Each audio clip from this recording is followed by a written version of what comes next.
भगवान की जय। प्यारे कृष्ण कन्हैया लाल की जय। श्रीमद्भागवत कथा अथ तृतीयो अध्यायः। प्रथम स्कन्धे। श्रुत उवाच जग्रहे पौरुषं रूपं भगवान् महदादिभिः सम्भूतं षोडशकल्मादौ लोकस्य रक्षया यस्यांभसि शयानस्य योगनिद्रां वितन्वतः नाभिहृदाम्बुजादासीत् ब्रह्मा विश्वस्रजां पतिः यस्यावयवसंस्थानैः कल्पितो लोकविस्तरः तद्वै भगवतो रूपं विशुद्धं सत्त्वमूर्जितं पश्यन्त्यधोरूपमदभ्रचक्षुषा सहस्रपादोरुभुजाननाद्भुतं सहस्रमूर्धश्रवणाक्षिनासिकं सहस्रमौल्यं वरकुण्डलोल्लसत् एतन्नानावताराणां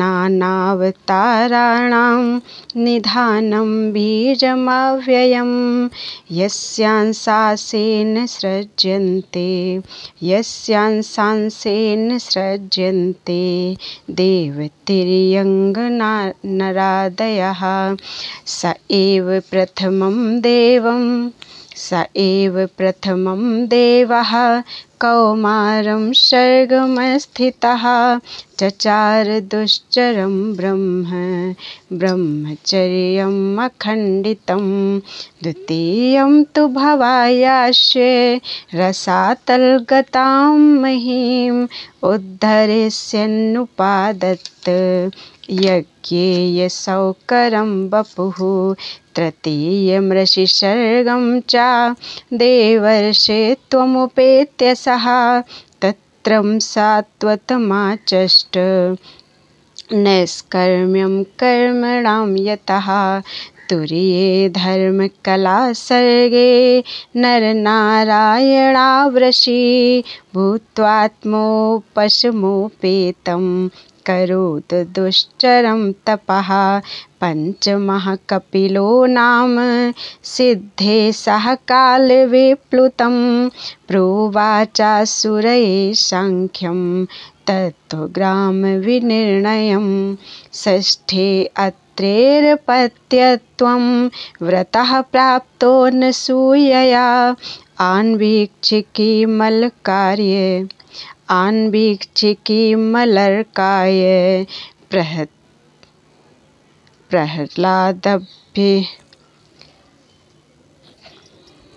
प्रह्लादादिभ्य ऊचिवान् ततः सप्तम आकूत्यां रुचेर्यज्ञोऽभ्यजायत स यामाद्यैः सुरगणैरपात्य स्वायम्भुवान्तरम् अष्टमे मेरुदेव्यां तु नाभेर्जात उरुक्रमः दर्शयन् वर्त्मधीराणां सर्वाश्रम नमस्कृतं ऋषिभिर्याचितो भेजे नवमं पार्थिवं वपुः दुग्धे मामोषधीर्विप्रास्तेनायं स उषत्तमः रूपं स जग्रहे मात्स्यं चाक्षुषोदधिसप्लवे नव्यारोप्य महिमय्यां पाद्वैवस्वतं मनुं नव्यारोप्य महिमय्याम् अपाद्वैस्तवतं मनुं सुरासुराणाम् उदधिं मथ्नतां मन्दराचलं दध्रे कमठरूपेण पृष्ठ एकादशे विभुः धान्वन्तरं द्वादशमं त्रयोदशममेव च अपाययत्सुरानन्यान् मोहिन्यामोहयन् स्त्रिया चतुर्दशं नारसिंहं बिभ्रद्यतेन्द्रमूर्जितं ददार करजैर्वक्षस्यैरेकां कटकृद्यथा पञ्चदशं वामनकं कृत्वा गादध्वरं बलेः पदत्रयं याचमानः प्रत्यादित्सुस्त्रिविष्टपम् अवतारे षोडशमे पश्यन् ब्रह्मद्रुहो नृपान् त्रिसप्तकृत्वा कुपितो निक्षत्रां करोन्महीं ततः सप्तदशे जातः सत्यवत्यां पराशरात् चक्रे वेदतरोः शाखा दृष्ट्वा पुंसोऽल्पमेधसः नरदेवत्वमापन्नः शूरकार्या चिकीर्षया समुद्रनिग्रहादीनि चक्रे वीर्याण्यतः परम् एकोनविंशे विंशतिमे वृष्णिषु प्राप्य जन्मनि रामकृष्णाविति भुवो भगवान् हरद्भरम् ततः कलौ सम्प्रवृत्ते सम्मोहाय सुरद्विषां बुद्धो नाम्ना जनसुतः कीकटेषु भविष्यति अथासौ युगसन्ध्यायां दस्युप्रायेषु राजसु जनिता विष्णुयशसो नाम्ना कल्किर्जगत्पतिः अवतारा ह्यसङ्ख्येया हरेः सत्त्वनिधेर्द्विजाः यथा विदासिनः कुल्याः सरसः स्युः सहस्रशः ऋषयो मनवो देवा नुपुत्रा महौजसः कलाः सर्वे हरेरेव स प्रजापतयस्तथा एते चांशकलाः पुंसः कृष्णस्तु भगवान् स्वयम् इन्द्रारिव्याकुलं लोकं मृडयन्ति युगे युगे जन्मगुह्यं भगवतो स एतत् प्रयतो नरः सायं प्रातर्गृह्णन् भक्त्या दुःखग्रामद्विमुच्यते सायं प्रातर्गृह्णन् भक्त्या दुःखग्रामाद्विमुच्यते एतद् रूपं भगवतो ह्यरूपस्य चिदात्मनः मायागुणैर्विरचितं महदादिभिरात्मनि यथा नभसि मेघौघो रेणुर्वा पार्थिवो नीले एवं द्रष्टरिदृश्यत्वम् आरोपितं बुद्धिभिः ततः परं यद्व्यक्तं व्यूढगुणव्यूहितम् अद्रष्टाश्रुतवस्तुत्वात्स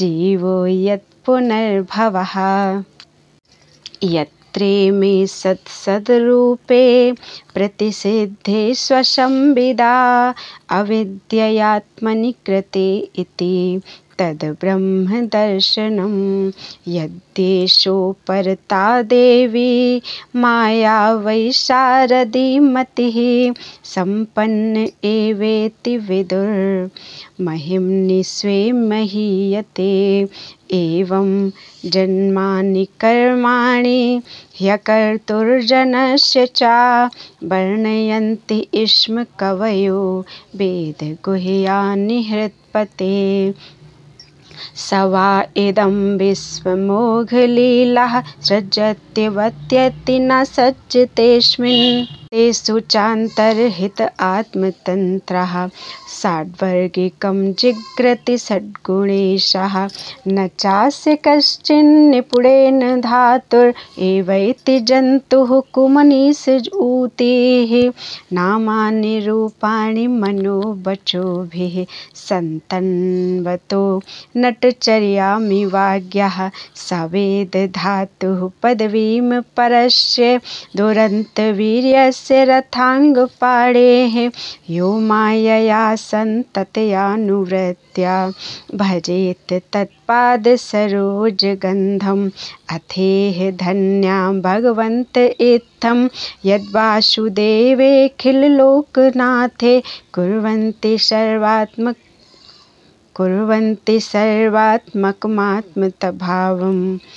कुर्वन्ति सर्वात्मकम् आत्मभावं न यत्र भूयः परिवर्त उग्रः।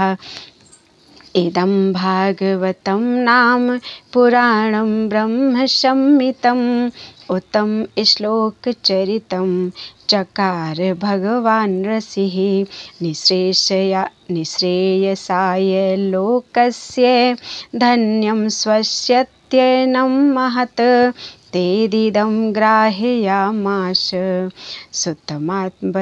सुतम् आत्मवताम्बरं सर्ववेदेतिहासानां सारं समुद्धृतं स तु संश्रावयामास महाराजं परीक्षितं प्रायोपविष्टं गङ्गायां परितं परमर्षिभिः कृष्णे स्वधामोपगते धर्मज्ञानादिभिः सह कलौ नष्टदृशामेष पुराणार्कोऽधुनोदितः तत्र कीर्तयतो विप्रर्षे भूरि तेजसः अहं चाध्यगमं तत्र निविष्टस्तद अनुग्रहात् सोऽहं वः श्रावयिष्यामि यथाधीतं यथामतिः।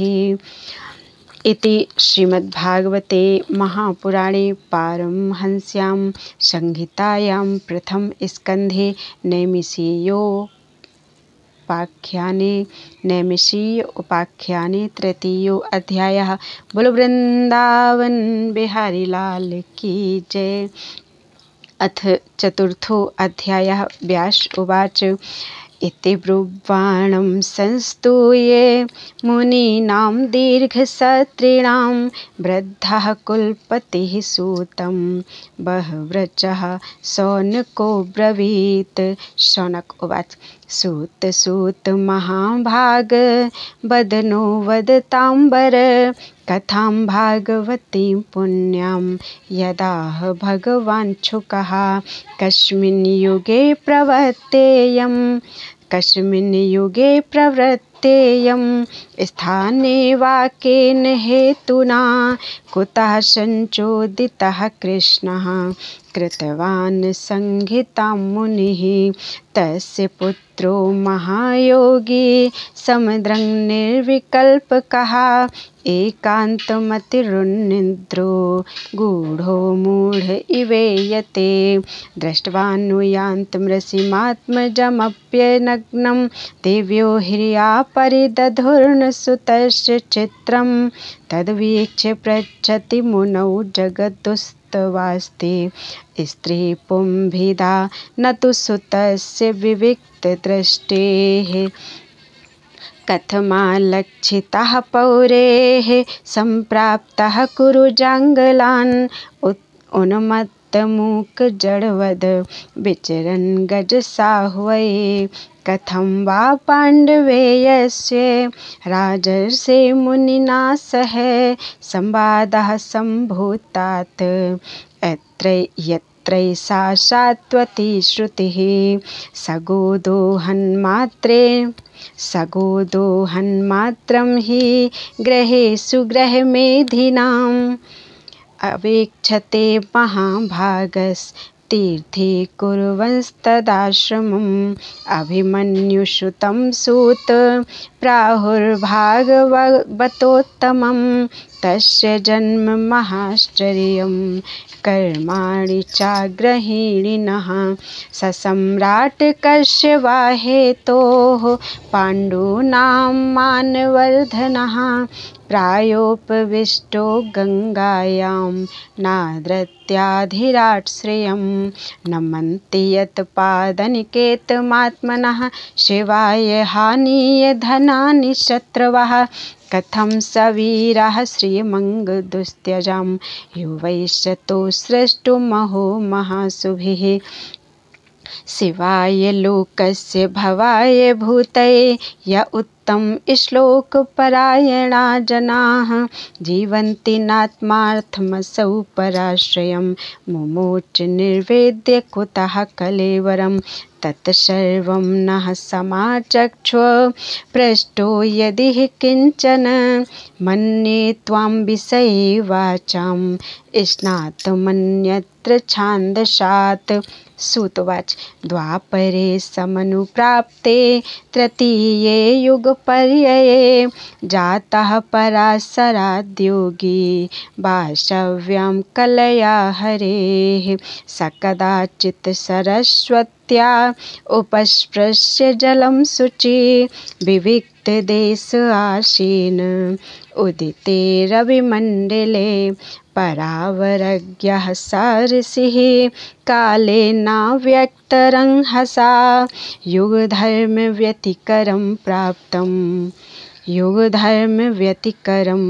प्राप्तं भुवि युगे युगे भौतिकानां च भावानां शक्तिह्रासं च तत्कृतम् अश्रद्धानां निःसत्त्वान् दुर्मेधान् ह्रसितायुषः दुर्भगांश्च जनान् वीक्ष्य मुनिर्दिव्येन चक्षुषा सर्ववर्णाश्रमाणां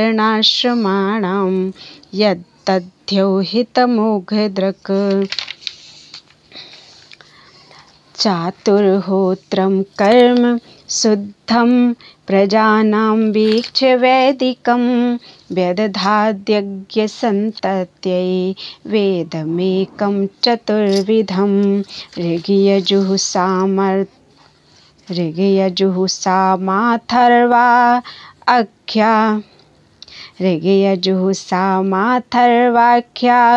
वेदाश्चत्वार उद्धृताः इतिहासपुराणं च पंचमो वेद उच्यते तत्र गर्वेदधरः पैलः सामगो जैमिनिः कविः वैशम्पायन एवैको निष्णातो यजुषामुत अथर्वाङ्गिरसामासीत् सुमन्तुर्दारुणो मुनिः इतिहासपुराणानां पिता मे रोमहर्षणः त एतऋषयो वेदं स्वं स्वं व्यस्यन्ननेकधा शिष्यैः प्रशिष्यैस्तच्छिष्यैर्वेदास्ते साखिनो भवन् त एव वेदा दुर्मेधैर्धार्यन्ते पुरुषैर्यथा एवं चकार भगवान् व्यासः कृपणवत्सलः स्त्रीशूद्रद्विजबन्धूनां त्रयीणा श्रुतिगोचरा कर्मश्रेयसि मूढानां श्रेय एवं भवेदिह इति भारतमाख्यानं कृपया मुनिना कृतम् एवं प्रवृत्तस्य सदा भूतानां श्रेयसि द्विजाः सर्वात्मकेनापि यदा नातुष्यद्धृदयं ततः नातिप्रसीददधृदयः सरस्वत्यास्तटे शुचौ वितर्कयन् विविक्तस्थ इदं प्रोवाच धर्मवित् धृतव्रतेन हि मया छन्दांसि गुरुवोऽग्नयः मानिता निर्व्यलीकेन गृहीतं चानुशासनं भारतव्यपदेशेन ह्याम्नायार्थश्च दर्शितः दृश्यते यत्र धर्मादि स्त्रीशूद्रादिभिरप्युत तथापि वत मे देहो ह्यात्मा चैवात्मना विभुः असम्पन्न इवा भाति ब्रह्मवर्चस्य सत्तमः किं वा भागवता धर्मा न प्रायेण निरूपिताः प्रियाः परमहंसानां त एव ह्यच्युतप्रियाः तस्यैवमखिलमात्मानं मन्यमानस्य खेद्यतः कृष्णस्य नारदोऽभ्यागात् आश्रमं प्रागुदाहृतं तमभिज्ञाय सहसा प्रत्युत्थायागतं मुनिः पूजयामास विधिवन् नारदं सुरपूजितम् इति श्रीमद्भागवते महापुराणे पारमहंस्यां संहितायां प्रथम स्कंधे नैमिषेयोपाख्याने चतुर्थो अध्यायः। बोलो वृंदावन बिहारी लाल की जय। अथ पंचमो अध्यायः। सूत उवाच अथ तं सुखमासीन उपासीनं बृहच्छ्रवाः देवर्षिः प्राह विप्रर्षिं वीणापाणिः स्मयन्निव। नारद उवाच पाराशर्य महाभाग भवतः कच्चिदात्मना परितुष्यति शारीर आत्मा मानस एव वा जिज्ञासितं सुसम्पन्नमपि ते महदद्भुतं कृतवान् भारतं यस्त्वं सर्वार्थपरिवृंहितं जिज्ञासितमधीतं च यत्तद्ब्रह्म सनातनम् अथापि शोचस्यात्मानं कृतार्थ इव प्रभो। व्यास उवाच अस्त्येव मे सर्वमिदं त्वयोक्तं तथापि नात्मा परितुष्यते मे तन्मूलमव्यक्तमगाधबोधं पृच्छामहे त्वात्मभवात्मभूतं स वै भवान् वेद समस्तगुह्यम् उपासितो यत्पुरुषः पुराणः परावरेशो मनसैव विश्वं सृजत्यवत्यति गुणैरसङ्गः त्वं पर्यटन्नर्क इव त्रिलोकीम् अन्तश्चरो वायुरिवात्मसाक्षी परावरे ब्रह्मणि धर्मतो व्रतैः स्नातस्य मे न्यूनमलं विचक्षु। श्री नारद उवाच भवतानुदितप्रायं यशो भगवतो मलं येनैवासौ न तुष्येत मन्ये तद्दर्शनमखिलं यथा धर्मादयश्चार्था मुनिवर्यानुकीर्तिताः न तथा वासुदेवस्य महिमा ह्यनुवर्णितः न यद्वश्चित्रपदं हरेर्यशो जगत्पवित्रं प्रगृणीत कर्हिचित् तद्वा यशं तीर्थमुशन्ति मानसा न यत्र हंसा निर्मत्युशिक्षयाः तद्वाग्विसर्गो जनताघ विप्लवो यस्मिन् प्रतिश्लोकं बद्धवत्यपि नामान्यनन्तस्य यशोऽङ्कितानि यत् शृण्वन्ति गायन्ति गृह्णन्ति साधवः नैष्कर्म्यमप्युच्युत भाववर्जितं न शोभते ज्ञानमलं निरञ्जनं कुतः पुनः शश्वद्भद्रमीश्वरे न चार्पितं कर्म यदप्यकारणम् अथो महाभाग भवान् मोघदृक् शुचिश्रवाः सत्यरतो धृतव्रतः उरुक्रमस्याखिलबन्धमुक्तये समाधिनानुस्मर्तत् विचेष्टितं ततोऽन्यथा किञ्चन यदि विवक्षतः पृथग्दृशस्तत्कृतरूपनामभिः न कुत्रचित् क्वापि च दुःस्थिता मतिर्लभेत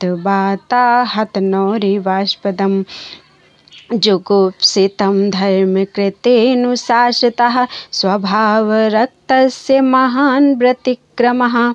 यद्वाक्यतो धर्म इति तरः स्थितो न मन्यते तस्य निवारणं जनः। विचक्षणोऽस्यार्हति वेदितुं विभोरनन्तपारस्य निवृत्तितः सुखं प्रवर्तमानस्य गुणैर्नात्मनः।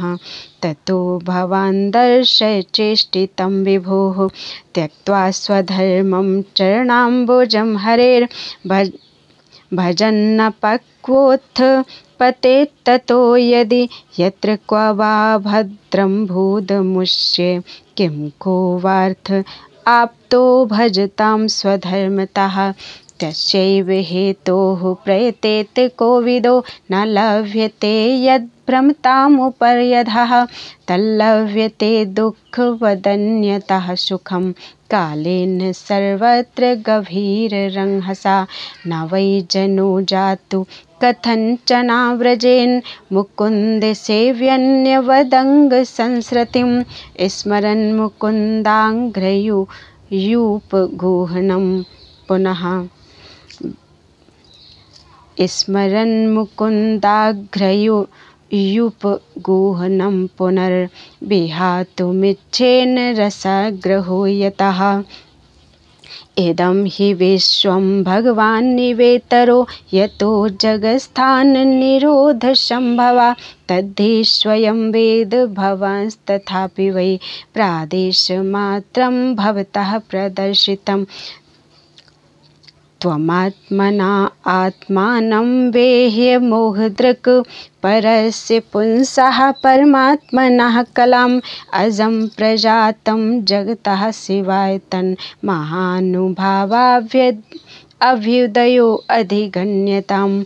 इदं हि पुंसस्तपसा श्रुतस्य वा शिष्टस्य सूक्तस्य च बुद्धिदत्तयोः अविच्युतो अर्थः कविभिर्निरूपितो यदुत्तमश्लोकगुणानुवर्णनम्। अहं पुरातीत भवे भवं मुने तास्यास्तु कस्याश्चन वेदवादिनां निरूपितो बालक एव योगिनां शुश्रूषणे प्रावृषि निर्विवीक्षताम्। ते मय्यपेताखिलचापलेर्भके दान्ते धृतकीडनकेऽनुवर्तिनि चक्रुः कृपां यद्यपि तुल्यदर्शनाः शुश्रूषमाणे मुन्योऽल्पभाषिणी। उच्छिष्टलेपाननुमोदितो द्विजैः सकृतश्म भुञ्जे तदुपास्ते किल्बिषः। एवं प्रवृत्तस्य विशुद्धचेतसः तद्धर्म एवात्मरुचिः प्रजायते।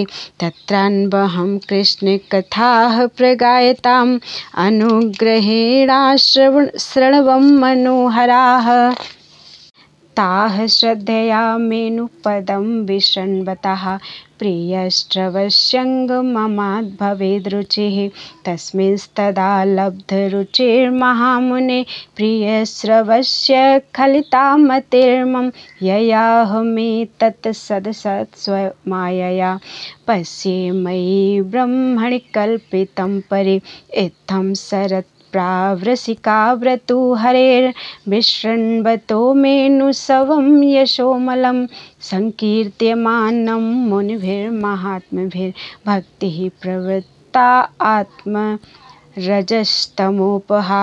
तस्यैवं मेनुरक्तस्य प्रसृतस्य हतैर्न सह श्रद्धानस्य बालस्य दान्तस्यानुचरस्य च ज्ञानं गुह्यतमं यत्तत् साक्षाद् भगवतोदितम् अन्ववोचन् गमिष्यन्तः कृपया दीनवत्सलाः।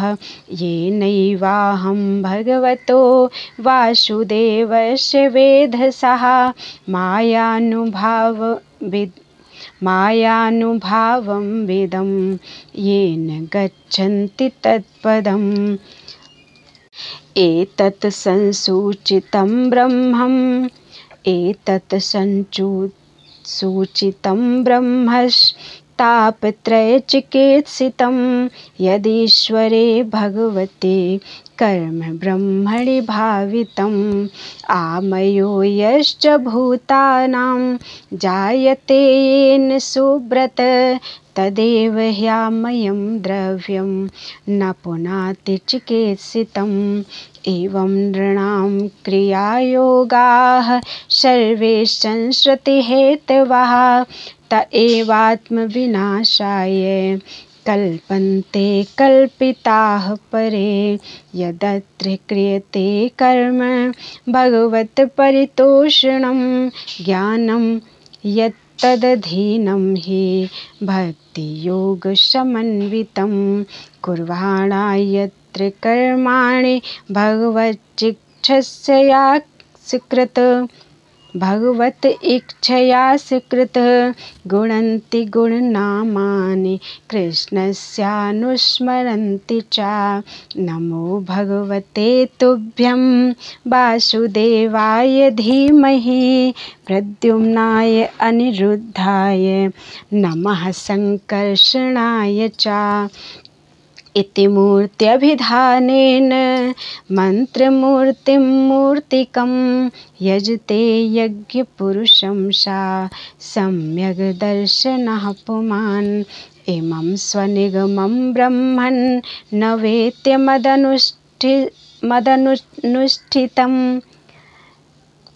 इमं स्वनिगमं ब्रह्मन् न वेत्य मदनुष्ठितम् अदन्मे ज्ञानमैश्वर्यं स्वस्मिन् भावं च केशवः त्वमप्यद्भ्रश्रुतविश्रुतं विभोः समाप्यते येन विदाम्बुभूत्सितम् आख्याहि दुःखैर्मुहुर्दितात्मनां संक्लेशनिर्वाणमुशन्ति नान्यथा इति श्रीमद्भागवते महापुराणे पारमहंस्यां संहितायां प्रथम स्कंधे व्यास नारद संवादे पंचमो अध्यायः।